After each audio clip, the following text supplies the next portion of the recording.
Greetings and welcome to Insights from the Summit. I'm Dr. Kimberly Bonniksen, and I'm pleased to be joined today by Keyne Petkovic, Chief Operations Officer of Assured Strategy and one of the foremost experts on our topic today, leadership profiling for performance optimization. Welcome, Keyne.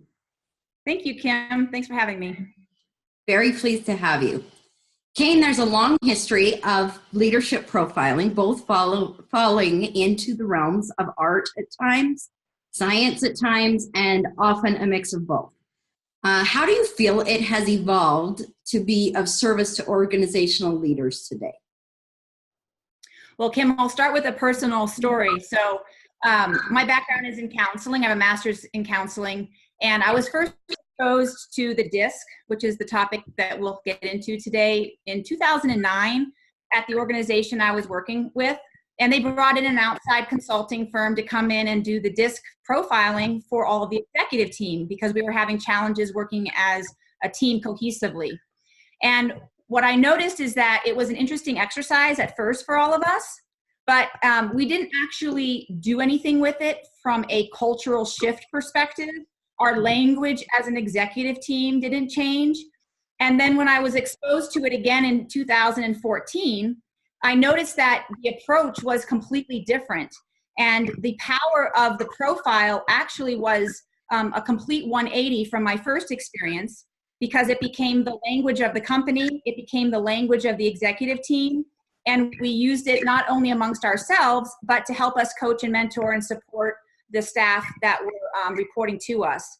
So my background in this and my exposure has gone from being a little bit skeptical to the power of it to now being a complete believer in how it can shift teams, shift companies, and really help leaders have a better edge in coaching, supporting, and mentoring their employees. What do you attribute that difference to?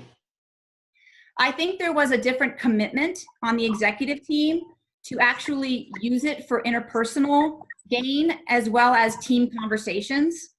So it went from being an exercise on one hand to then becoming a part of the cultural language.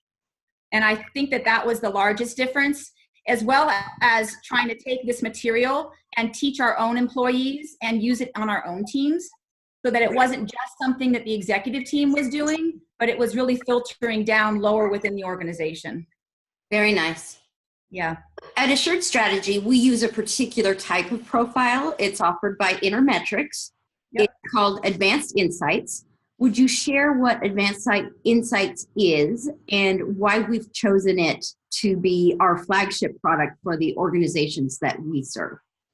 Absolutely. So DISC is a very well-known behavior profile tool. It's used by millions across the world. And basically, it measures behavior, so someone's natural behavior style, as well as the behavior they go into when they feel more observed or they're in a new environment. It's called adaptive. And so that language of DISC, the behaviors regarding someone's decision-making style, the behaviors around their interactive approach with others, how they like the pace of their environment, it's called stabilizing, as well as C for cautious, meaning how they like rules, regulations, attention to detail.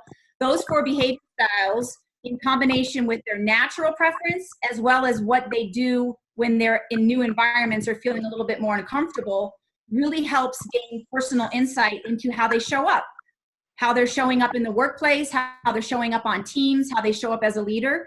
And so when you begin to understand your behaviors, then you have better insights in terms of how to be more effective in the workplace. The second part of Advanced Insights is the values. And really what we use that for is to help understand what motivates and drives someone's behavior. So when you have someone's behavioral index and then you understand what drives and motivates them, then we add a third one called the attribute index. And that helps measure someone's natural talents in their subconscious thinking and processing of information on three different dimensions: on the interpersonal dimension of information, on the practical here and now, as well as systemic larger picture thinking information. So what makes Advanced Insights so special is that it's not just taking the well-known DISC behavioral index, but it's combining it with their motivators, their drivers, as well as their natural thinking processes, their natural talents in those areas. Excellent. So DISC is really well known to most people. Yeah, I believe it's the most common used behavioral index. So what makes it more powerful to have the 3 as opposed to the 1? Well, that's a really interesting question, Kim, because what we have found is that people have the ability to change behavior, right? As humans, we have the ability to control that to some degree. But when you know what is driving someone from a value perspective, what motivates them, then you're able to understand how someone with a similar profile can actually show up quite differently because of the things that are important to them. And so it allows a deeper level of understanding in terms of your relationship with others and why people communicate the way they do, why they act the way they do. It's just a different and more deeper level of understanding as it relates to working with other people. So when might an organization have a need for a tool like advanced insights, something that's more in depth? I personally feel that every organization could use this material. What I have found is that not only does the executive team use it to help be able to work more closely together, as well as help to drive down the initiatives of the company, but then what happens is they're able to use it with their employees, and they're able to understand their own team dynamics. They're able to understand what their leadership style is doing to others in both the positive behaviors they have, as well as the behaviors that are keeping them from being successful. Because the goal is not to take weaknesses and get rid of them. Because in the DISC profile, you understand that your behavior is actually a strength on one end of the continuum, but on a different end of the continuum, that same behavior style can become a weakness, or you can get stuck there, or it can get in your way. So it's really about having the inner awareness of regarding how others perceive you, how others experience you, so that you can better enhance your effectiveness as a leader with your team and the team that you're on. What I have found really interesting in observing you as you presented these findings to individuals and to groups is that it is very non-confrontational, which is not typical when you're presenting someone with a list of their weaknesses. Yeah, that's true, Kim. And I think that the reason for that is because the whole beauty of a behavior profile like DISC is that it's not good or bad. It just is what it is. And every profile has strengths, and every profile also has challenges, opportunities for awareness about when you're in your own way, or when you're showing up in a way that's not getting the results that you want from that situation. So really, it's not trying to become something you're not. It's having the awareness of who you are, how it's impacting those around you, and how to be most effective with your natural strengths. It's very powerful to watch. Yeah, the other thing that we really see often happen is we use it not only within an organization, but then we start using it for hiring.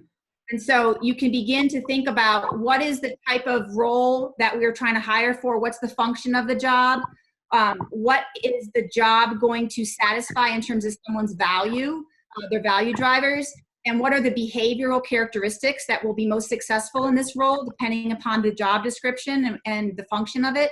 So you can begin to craft what we call a benchmark, which is the ideal candidate, and then you can be comparing different applicants against a benchmark. So we find that not only is it good for team development, but it's been great for hiring, more strategic and accurate hiring, which decreases someone's turnover rate, increases employee engagement. So there's just lots of benefits to a company introducing something like this in their firm. Fantastic. So research tells us that really it's astounding. 9 out of 10 applicants have significant lies on their resume. And so a tool like this is designed so that it ferrets out that inauthenticity. And it's one that allows us to see who you really are. And we have a corollary to Advanced Insights that we use called WiseHire. We use it to try to minimize the challenges of the hiring process so that it's not fraught with so much error, some of that being intentional fraud on the part of the applicant, and some of it just hiring is an ugly, difficult process, and it's very costly. The cost of a bad hire is higher than it's ever been. It's the last figure I read, it was almost 2 years of the annual salary of the person that you hired if you make the wrong choice. We use a piece of software, a technology called WiseHire. Would you share how we have used WiseHire to assist our clients and empower them in becoming better at the hiring process? Yeah, I love WiseHire. So I'm a huge fan because when you meet with an executive team or a director or the HR director, and you talk about a job that a company is hiring for, then you begin to get into what are the qualities of the person from a behavior perspective that are going to be a good fit for the role, the function the job has in the company. And you begin to understand the type of behaviors that you want the person to naturally exhibit. So it's not a challenge for them to be successful in the workplace. And then you have a conversation around, well, what does this role fill in terms of the value of the role? What type of person is their value drivers are a natural fit for this type of job? You begin to get clarity around that. And when you set that up, it's called a benchmark in the software system. The applicants take the Advanced Insights assessment, and then they're compared to what your ideal candidate would look like. So oftentimes when we put jobs out there on different job boards, you could get hundreds of applications. And it's really hard for HR directors to sift and sort through and really know what they're seeing on paper versus what they're going to get in a live interview experience. So it targets them to the top matches, so to speak. It color codes them, and it allows an HR director to more accurately pinpoint the type of applicant who's going to be a natural behavior fit. And then they can start their interviewing with that list. And then usually what happens is they find their candidate much, much faster with less effort. So it saves the company not only the HR director's time and energy, but it also saves the company because they get a good fit. The employee's happy, and it decreases turnover. So we've seen a lot of great success with WiseHire. I think it's a super powerful asset for our organizations I just think hiring is one of the biggest challenges today. The talent shortage, there's all of the fraud that goes on with hiring, and being able to access some of these tools just gives them such an advantage. Yeah, it does. We have a lot of positive feedback from our HR directors that it's made their job so much easier. It does. So just like any powerful tools, there really needs to be a lot of care used in their application. What cautions might you offer for either Wise or Advanced Insights?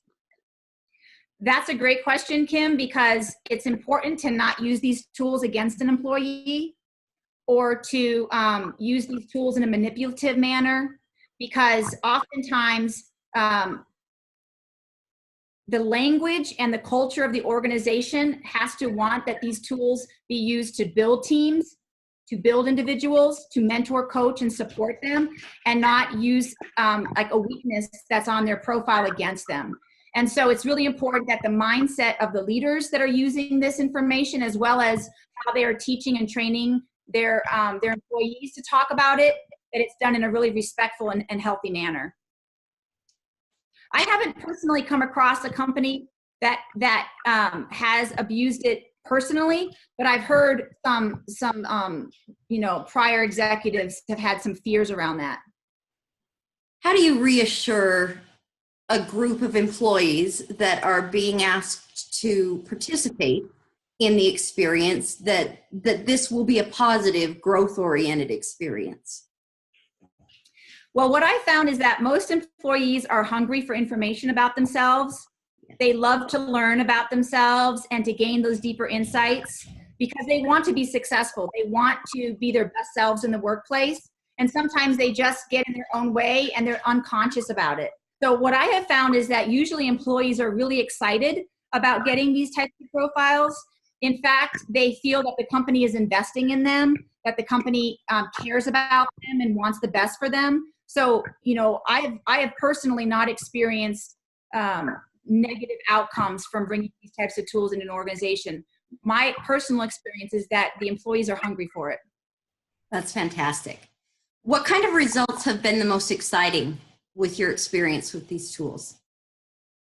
That's a good question. I think that when I see a leader be able to talk to an employee in a way that fits the employee's preference for communication, and they're able to adjust themselves to be more effective with their staff, and a deeper, mentoring and coaching relationship develops, that's the most rewarding for me.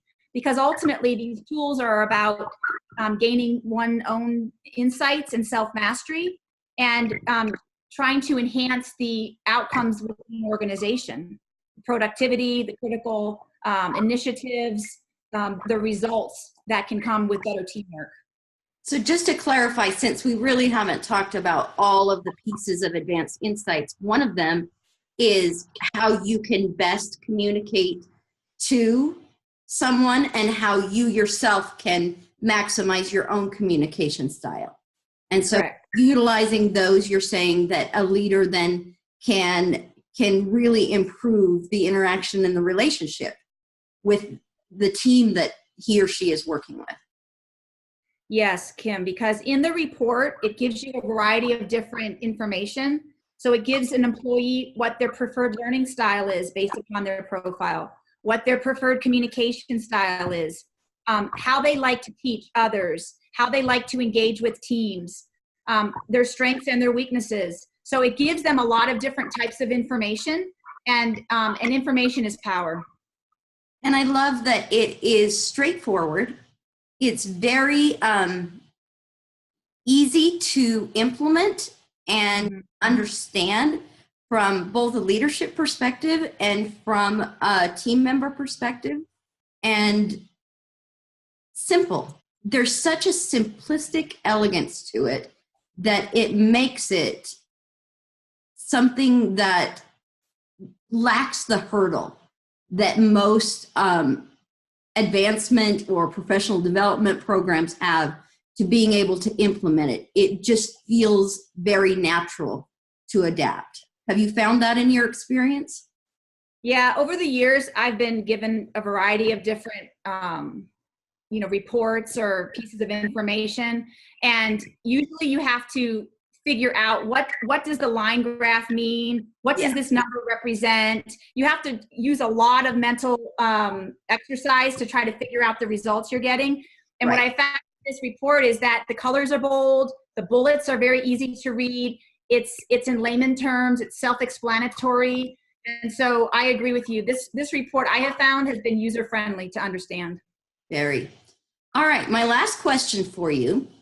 For the leader that may be a little more unfamiliar with the use of profiling and some of the technologies that we use for hiring and in performance optimization, do you have any sage words of advice that would help them overcome that fear, that hesitancy to jump into the new idea of utilizing these kinds of tools?